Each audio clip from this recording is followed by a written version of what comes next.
కాకినాడ సంగీత్ విద్వత్సభ నిర్వహిస్తున్న 77వ సంక్రాంతి సంగీత నృత్యోత్సవాల్లో భాగంగా విజయనగరానికి చెందిన వయోలిన్ విద్వాంసులు మహాదాసు శ్యామ్ నీలాద్రిచే ఫ్యూషన్ మ్యూజిక్ కచేరీ జరిగింది. కాకినాడ జేఎన్టీయూ ఆడిటోరియంలో సంగీత విద్వత్సభ ఆధ్వర్యంలో 10 రోజుల పాటు నిర్వహిస్తున్న 77వ వార్షిక సంక్రాంతి సంగీత నృత్యోత్సవాల్లో భాగంగా 9వ రోజు విజయనగరానికి చెందిన వయోలిన్ విద్వాంసులు మహాదాసు శ్యామ్ నీలాద్రి బృందంచే ఫ్యూషన్ మ్యూజిక్ కార్యక్రమం జరిగింది. కార్యక్రమానికి సంగీత విద్వత్సభ అధ్యక్షులు నారాయణ మురళి అధ్యక్షత వహించగా అతిథులు JNTUK vice chancellor professor KVST Muralikrishna, Shyam నీలాద్రిలు పాల్గొని జ్యోతి ప్రజ్వలన చేసి కార్యక్రమాన్ని ప్రారంభించారు.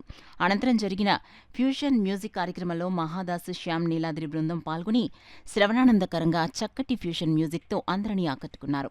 ఈ కార్యక్రమంలో సంగీత విద్వత్సభ సభ్యులు వక్కలంక రామకృష్ణ, డాక్టర్ భారతలక్ష్మి, లక్ష్మి, చావలి సూర్యకుమారి, ప్రబల రాజేశ్వరి, మణిబాబు, మునుగంటి కృష్ణరాజు, పిఠాపురం వెంకట్రావు, శ్రీకృష్ణదేవరాయలు, జేఎన్టీయూ డైరెక్టర్లు, అధ్యాపకులు, సిబ్బంది, విద్యార్థినులు, సంగీత ప్రియులు పాల్గొన్నారు.